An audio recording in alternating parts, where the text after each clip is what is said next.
So you saw the title in the presentation. Obviously, this is, too short of a session to go over everything in detail. So I kind of compacted some key points to give you a general idea of what this path is about, because it encases a lot of different systems. There's connections to, Sufism. There's connections to different left-hand path occult practices. There's different schools of thought. The traditions vary a little bit when you go region to region. It does have its origin. You'll find in what's known as ancient Mesopotamia, or what's known as Iraq today. You will see these practices in different tribes and people. One of the main tribes are the Yezidis.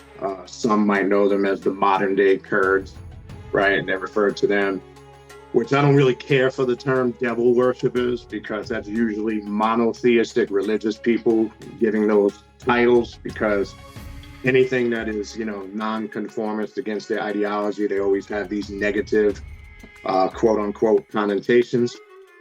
So what I wanted to do, some of the core foundational, I guess you can say, beliefs or spiritual understandings of this path. The key central figure you're going to see is Melik Taus, right, who we're all familiar with, working with in the occult and the left-hand path. There's other manifestations known as Iblis, and in some paths in different schools of thought, they will also say when he incarnates in human form, it's Azazel, right?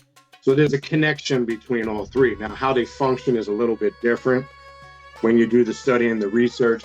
But if we start, for an example, with the Yezidis, it's interesting, their theory on creation and who Melik Taus is, right? They don't look at Melik Taus or who they call the devil in monotheism in the same aspect. So their story, how they have it recorded and I would encourage people, and I have 3 books I'll put up here to give you guys, the ability to research on your own if you do or do not have them.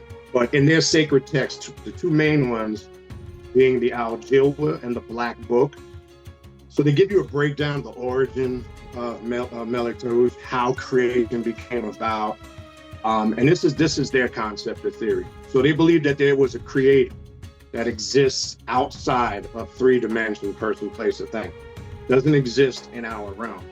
And then this creator assigned a particular being to oversee this particular planet, and that being was Melik Taus. So Melik Taus in the Yezidi tradition is looked as an overseer, who was a Khalifa or a successor to oversee this planet.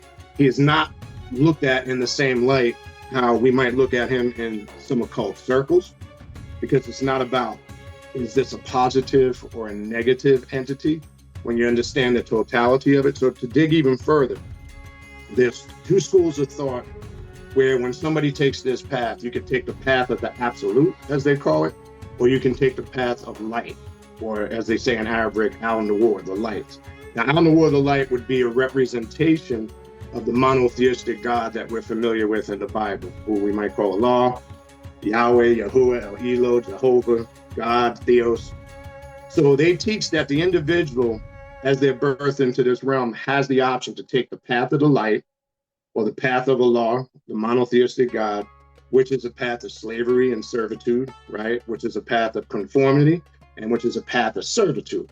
Or you could take the path of the absolute, which the absolute is just a term that they use on this path for the void and the abyss. So they teach that all things emerge from the absolute. And then when you trace the origin of the different manifestations, the term you'll see Shaytan, the way they'll try to describe it, Shaytan is something, again, that exists outside of our realm. It's not something really that can be explained in words. It's something that emerged from the primordial abyss, and then the light came second. Now, this is basic, fundamental, when you read your religious stories, for an example, to show why they have this concept and how it really connects if we really look for an example at our biblical stories. So just a couple quick things I want to point out of the Bible for an example. So when you read the first chapter of Genesis, the very first few verses, right, it says God's spirit roamed across the voice of the deep. So remember, they teach that the light, or who monotheistic worshipers call God, this is confirmation that even this God is contained within the void and the darkness. So this is bigger. So this cannot be the all-knowing creator, the individual that has started things and created in the beginning and the end. So this God existed in darkness, right? And then the story goes on as we read. He says, "Let there be light." So the point to point out here is that their God even was submerged in darkness, right? So darkness is not a bad thing. It's not, as they promote it, like it's something evil. It can't be, even if their quote unquote biblical God existed in darkness. Now, some other theories are, and when you look at this tradition, that they have also their own Trinity, right? And if you go into the book, and I'm going to put these books up, The Devil Worshippers, you will see three key beings. Obviously, Melik Taus, who is promoted as the one who's to oversee this planet and humans. Then they have an individual that almost, and pay attention, because you're kind of seeing the story of where the Christians get this concept. Then they have another being who says it's supposed to represent an incarnation of Melik Taus in human form, Shekakti, right? So he's like a divine messenger that's sent to guide the people to this knowledge. And then you have the concept where you get the word, for an example, Yezidi, which means God or creator. And they use that term, and that's why you'll see this particular tribe of people is referred to the Yezidis. Now, they falsely translated as devil worshippers, but it's just another name for the supreme being or the creative force.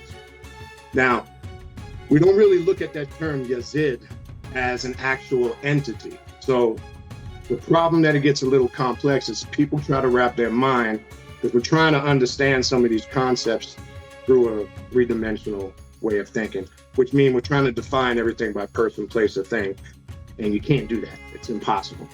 So what they're trying to basically say, that when you look at the term Shaytan and Iblis, and another story to go into, when you read the story in the Quran and in the story in Revelations chapter 12, we're all familiar with the story we were told, any of us that came up through religion, the story of the devil or Satan or Iblis refusing to bow down and make obeisance to the creation of the light, or who they call Allah.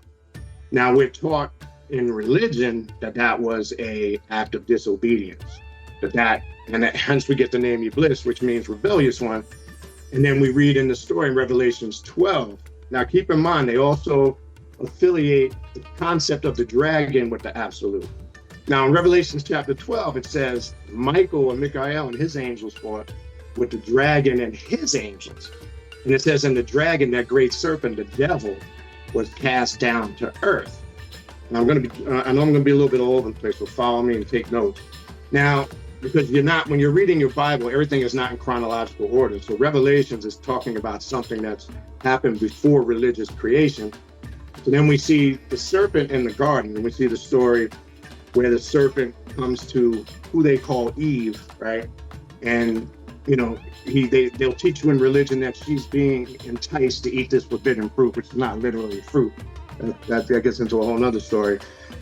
And they're told in that story, if they partake of that forbidden fruit from the tree of life, which really is the Akashic records, their eyes would be open, and they actually would know right from wrong, as the serpent tells them. But they're told they will die, so they eat it, they don't die. So you see the presence of the serpent, which represents wisdom, making them aware. And this ties into how they believe that they see Melik Taus in his many forms. So the serpent was always there guiding them from the very beginning. And then there's also 7 hierarchy beings that they'll teach in the Yezidi tradition, or the Black Path of Shaytan. Now, some say there's a correlation with that, with what they call the 7 archangels, because they function under Melik Taus. Now, even when you read your Bible, you see there's obviously the presence of multiple gods in those stories, because this is why there appears to be so many contradictions. Like God being a jealous God, like that's a human emotion. If you believe in monotheism, you can't believe that God is jealous, because that's a human emotion. So that makes God like us. There's many instances where God doesn't know where they are in the garden. There's many instances where, God requests, vengeance, war, death. right? Which goes against a lot of the precepts of Christianity, Islam, and Judaism, but yet they're promoted. So they believe when you're reading those stories, there's obviously a battle for control amongst multiple gods. And when you go into the first chapter, again, of Genesis, chapter 1, verse 26, you'll see in 26 to 28, where there's a group of beings. Because when you go back into the original language, if the word you'll see there is Elohim, it says, and God said, let us make man in our image and our likeness to be fruitful and multiply and replenish the earth. Now, again, it's important to do a little research on the etymology of some of the Hebrew words. You don't need to be a scholar or speak fluent, but common sense. And I would refer you to a blue online study Bible so you can look at the words, say in the Aramaic, the Hebrew, because they take on a different meaning. Sometimes when things are translated in English, it loses actually what was being correlated. So the word you see in Hebrew is mole, to refill. What I'm trying to point out there, and they allude to this in the text, that Genesis story is not the beginning of creation. It's one of the many replenishing periods. And it's really describing another replenishing period where there was battle of control between these different entities. Now, fast forward, when you look at some of the practices, right? So this is why they've been ostracized. For example, the Yezidi people, you might be familiar that back in 2013, 2014, I think it was, they were, almost exterminated by the Iraqi government, because that's where they reside, in that region over there. Also, it's not a path you can go amongst them and convert to. You have to be born a Yezidi. Doesn't mean you can't, get books and establish your own practices, right? Because that's what we do on this path. We establish our own practices. But it is one of those paths where you kind of have to be born into it. You can't convert to it.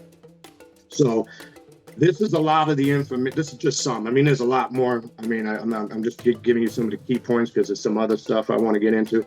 But this is why they're ostracized. This is why they're looked at as being quote unquote, again, the term, devil worshippers, which to me is quite comical.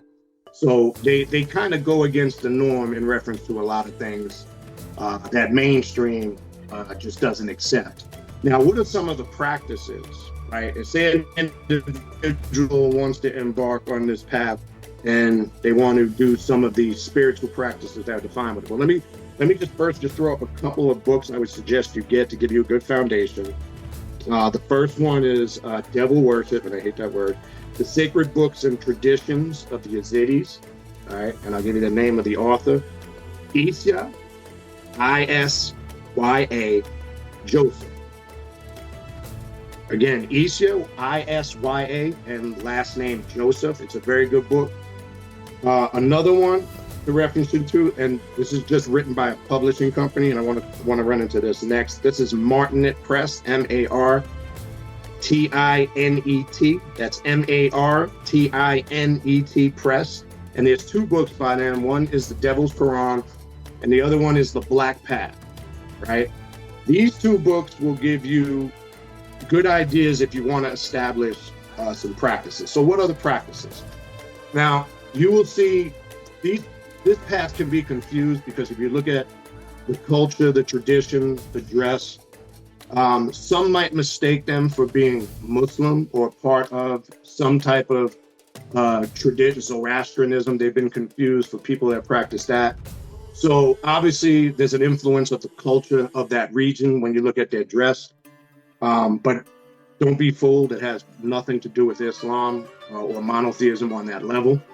So I want to point that out. Now, in the Devil's Quran, now the origin of the Devil's Quran, where some of these practices come from. Now, there was a manuscript said to be found in that area over there in Iraq, or what we know as ancient Mesopotamia, and it contained 10 surahs. And it was found when they were excavating some caves. At first, they thought it was pieces of the original Quran because it's written in the same style. But as they went through the surahs, they found out these were 10 surahs to Shaytan. And it was in antithesis to the God of light, or who they referred to as Allah. So these surahs show, again, it focuses on that battle between the slave God, who they referred to, the monotheistic God, and the god of rebellion, the god of self-mastery, self-deityship, because again, and Azazel, which is very interesting, is mentioned in here as another manifestation. He's referred to as an incarnation of the great disciple to teach the individual, you know, how to, quote unquote, be rebellious. Now, let me just touch on that for a minute.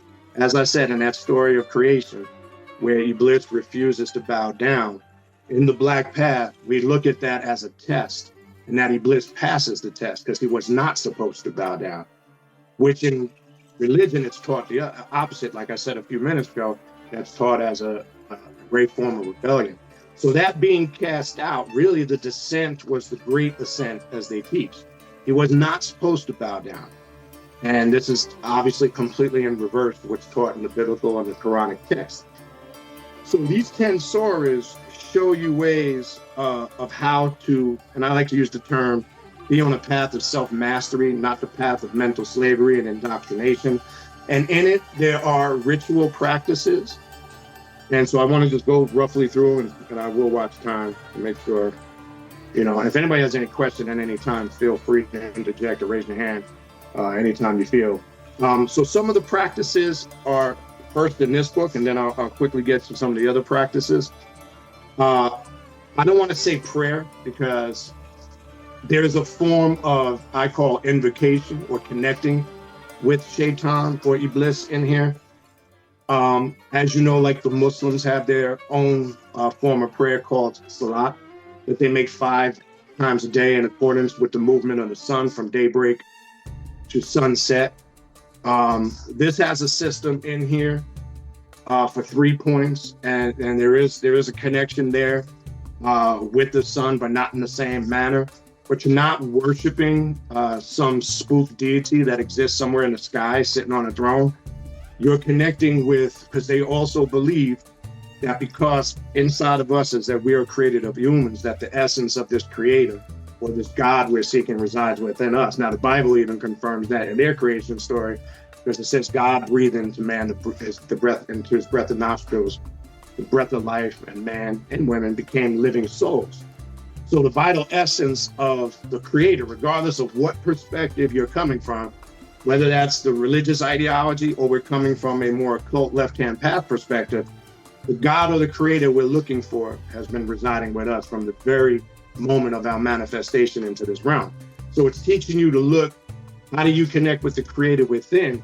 Because that's what Iblis or Shaytan represents. So they call it Iblis, the rebellious one, again, because it goes against the norm, the systems of conformity. So there is a very simple 5 to 10 minute practice in here that you can connect with. There's a way you purify yourself, and there's a way you go. Now, again, you can adjust. Just like I say, anything on this path, if you have to make an adjustment in accordance to work with your path and how it suits you, everything is always open, in my opinion, to interpretation and adjustment. You're not bound to any tradition, rules, laws, or regulations. I always use a body of work like this as an outline to kind of give an idea, because I don't really recommend copying everything in its totality. I always believe you should add your own personal essence or creativity to it. Is it mandatory? No.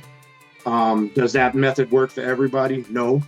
But I always suggest you put your own authenticity and creativity on it. So there's a simple purification process, and then invoking Iblis and Shaytan. There's a meditation period you can do afterwards to connect. There is also multiple different forms. Another practice that's used a lot on this path is something called dhikiring. Some will pronounce it dhikiring.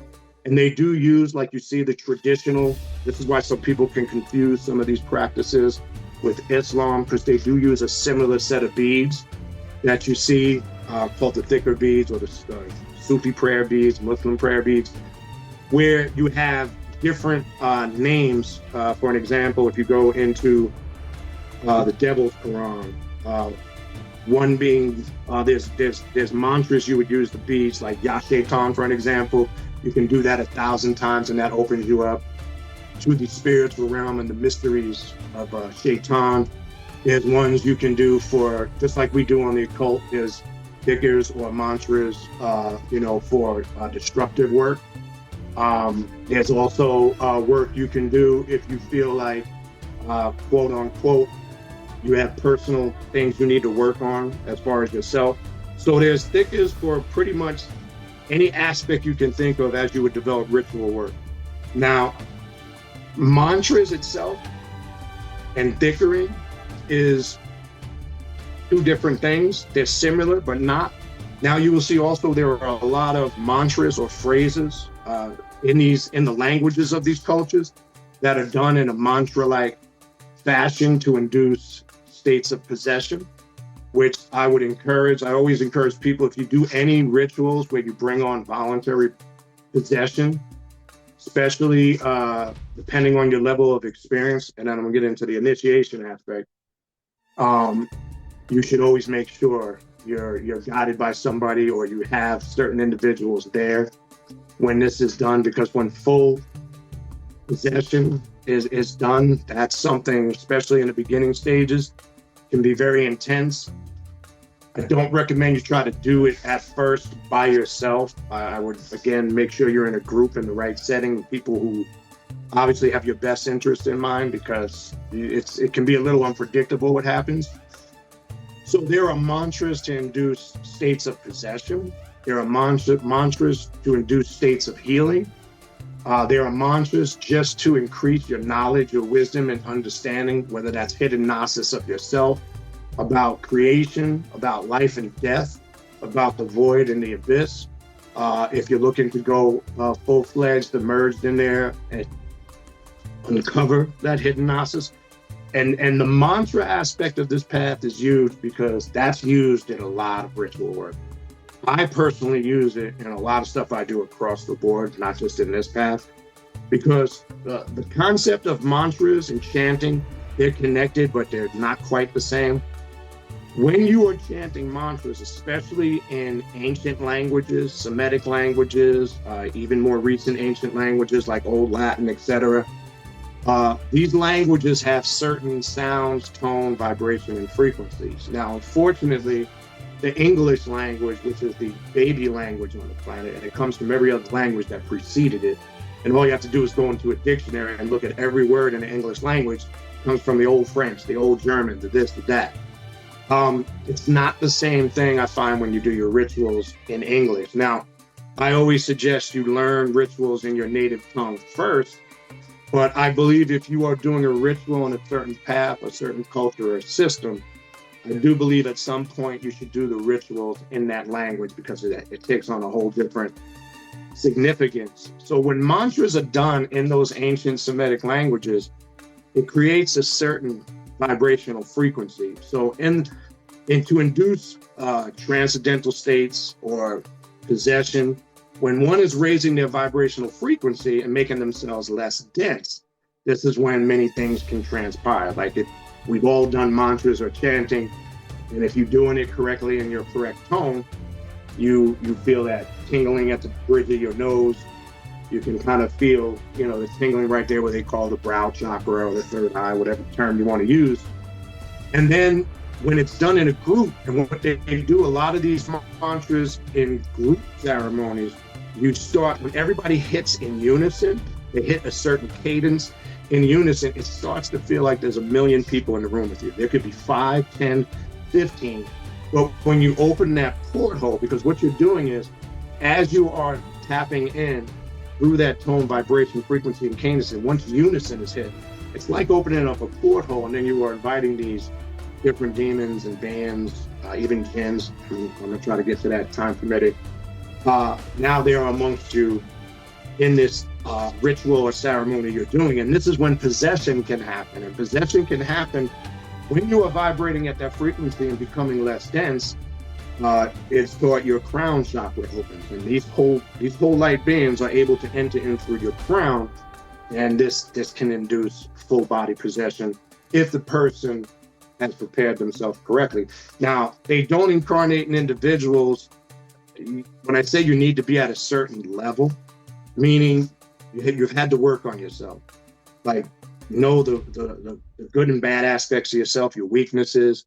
And obviously one of the main things we do on this path is to, master our weaknesses, turn them into strengths. So it's important to be in sound mind, body, spirit, right? Because if you're not in proper sound mind, unfortunately, the flip side to that, and you can read it in the book, it can induce states of insanity, especially if you're dealing with mental issues. Now, mental illness doesn't just mean you have to be clinically diagnosed to be mentally ill. You could just have some mental issues there, right?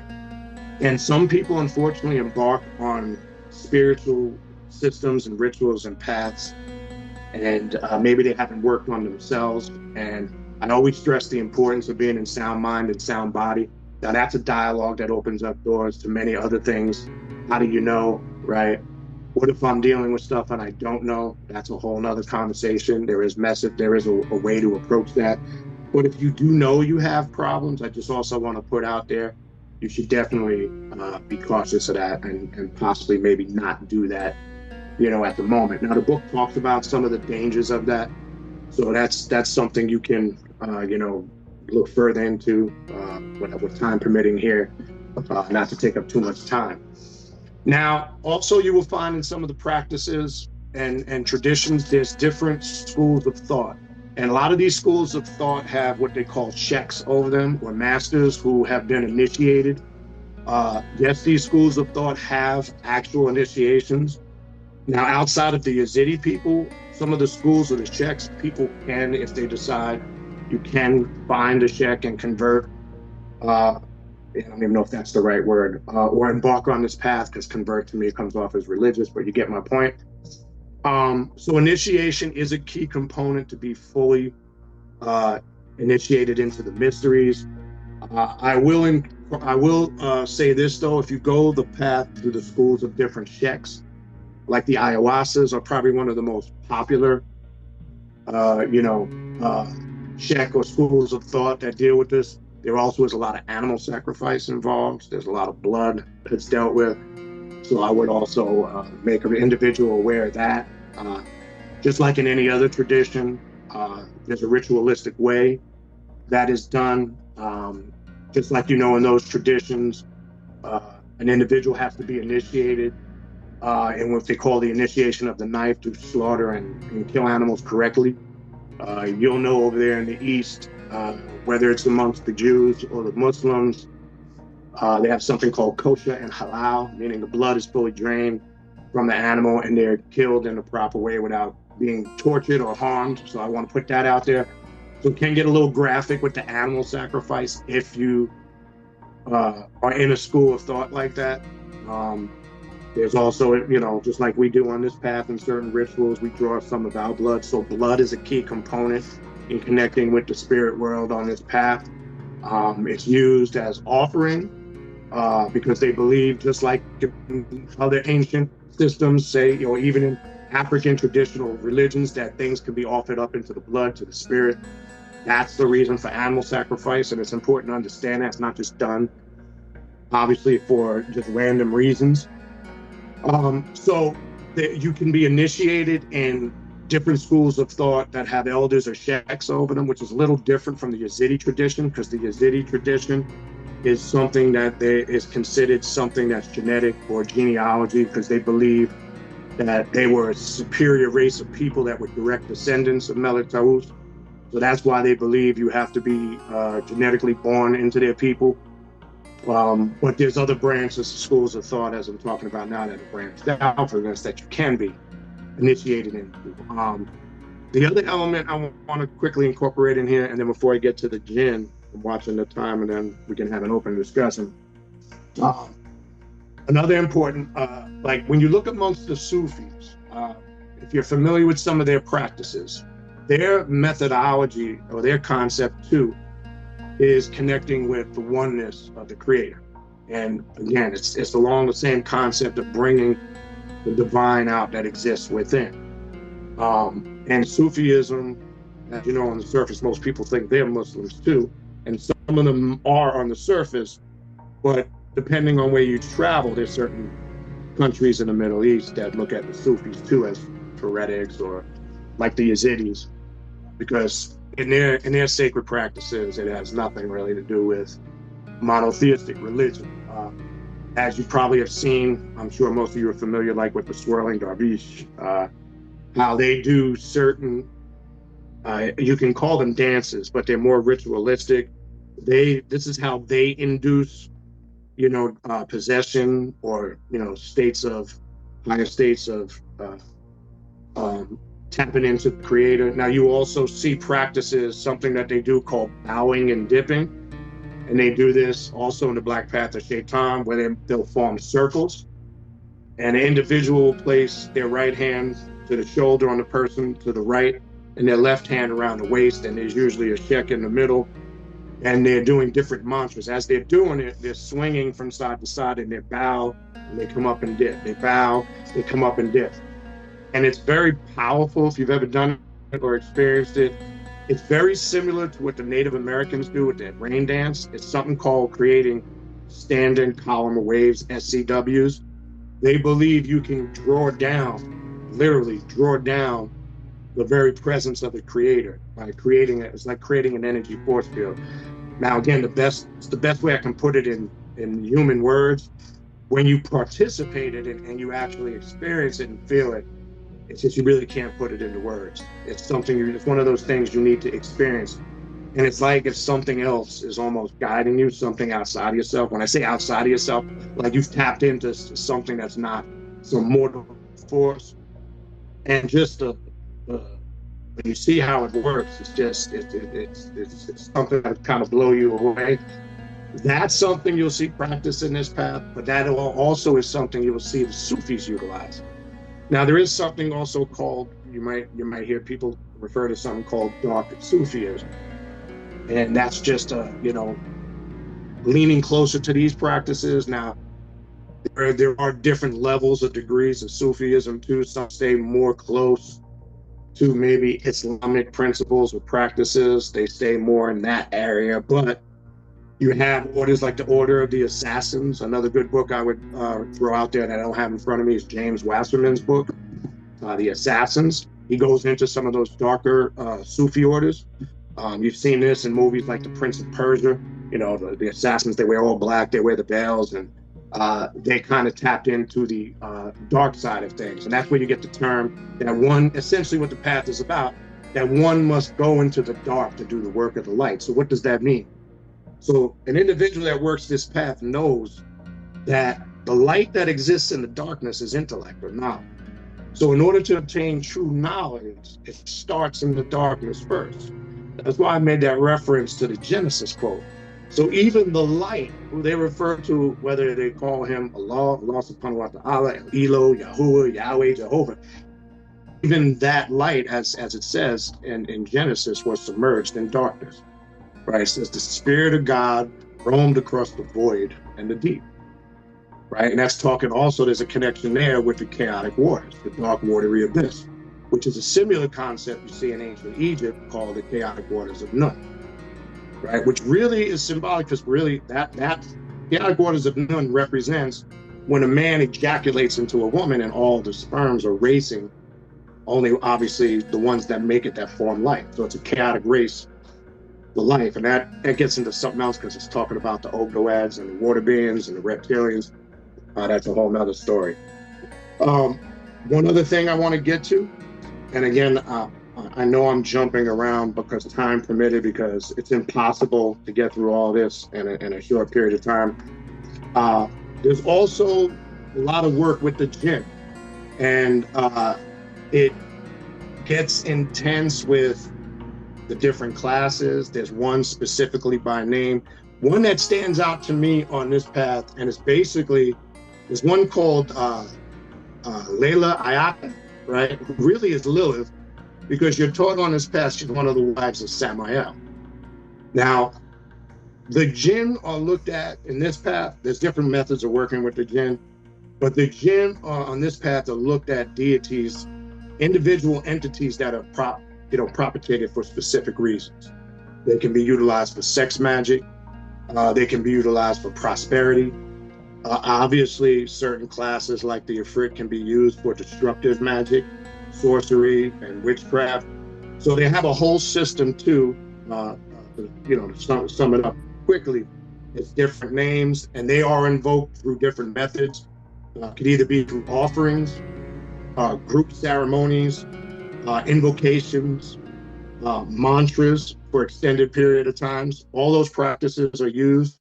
Another important thing that's very important in this path, and I myself, which I love because I play drums, I play bongos, congas, the talking drum.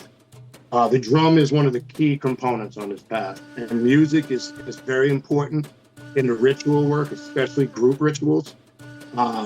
Drummers in certain systems or schools of thought have to go through actually full initiations. One must learn, certain patterns and rhythms of these deities, because it's believed that when some of them who have their own songs, obviously music is a powerful tool because it contains tone, sounds, vibrations. Yeah, they strongly believe the importance of music, especially the drum, which through certain songs, sounds, and rhythm induces spiritual possession.